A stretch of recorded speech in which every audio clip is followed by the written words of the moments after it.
Story short, I already installed the alternator, so I don't mind the change of scenery because I fucked up the first thing.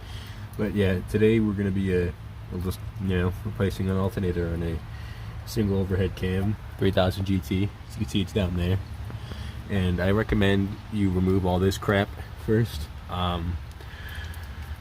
This guy, throttle cable.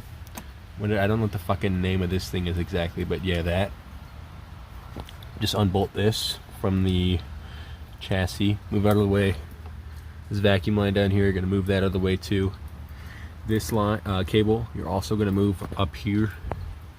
The brake booster line you can move just over here, and you're going to have to unscrew that ground so it comes off right here, and you'll be able to just snake it in and out from there.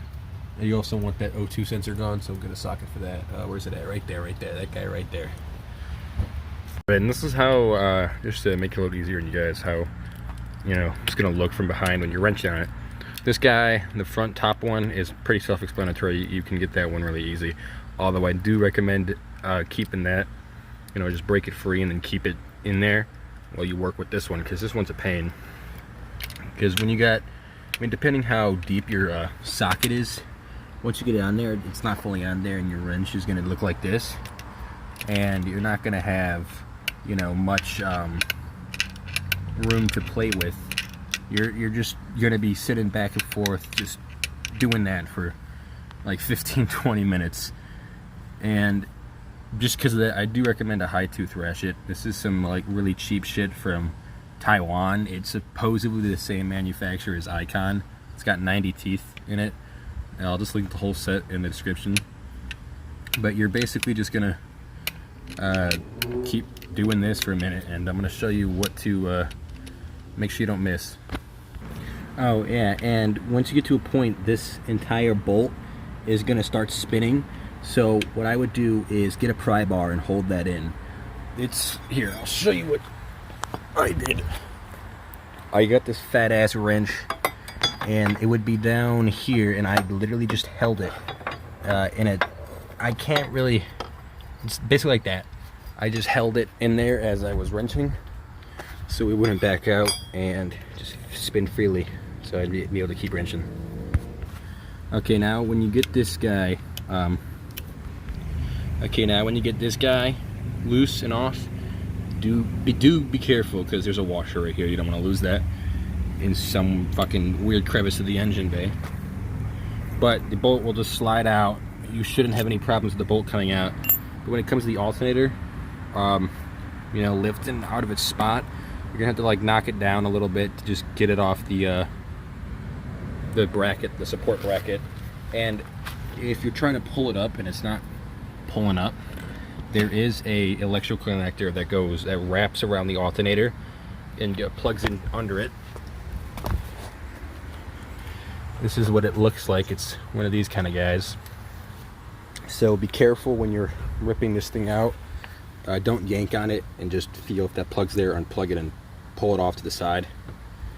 And once you do that, basically the only task is just snake this thing out of there.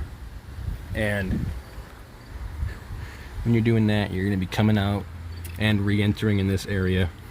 If you want to take off the plenum, go ahead. It'll probably make this job a lot easier, because you can just, but you'll be snaking it around this whole area by the brake booster and the plenum. Alright, so this is basically what it's going to look like. You're going to have all this room with all this stuff gone out of here, and for that O2 sensor, I recommend one of these sockets from Harbor Freight, and a breaker bar with some PP blaster.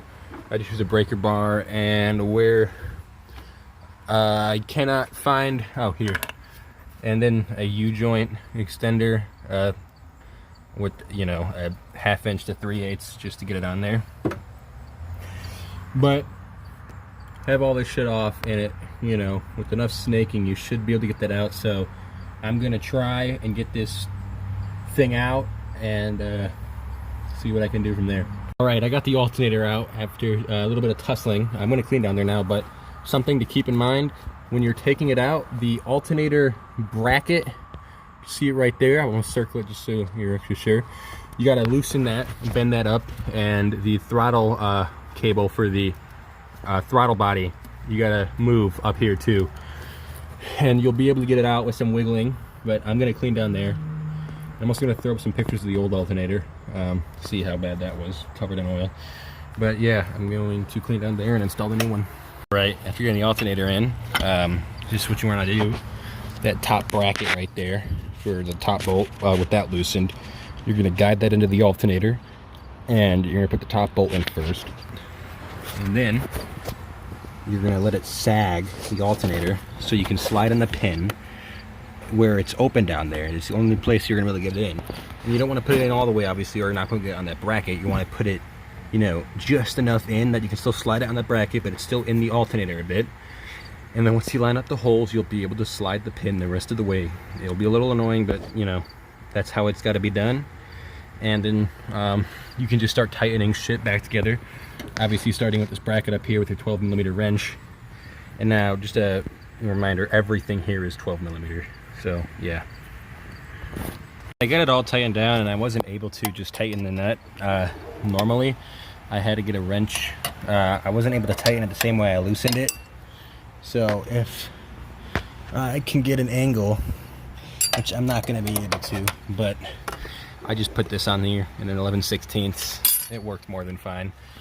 And I just spun it till I could get it as tight as I could. It's a quarter, but that should be good. I'm going to try to tighten a little more, but that's about it.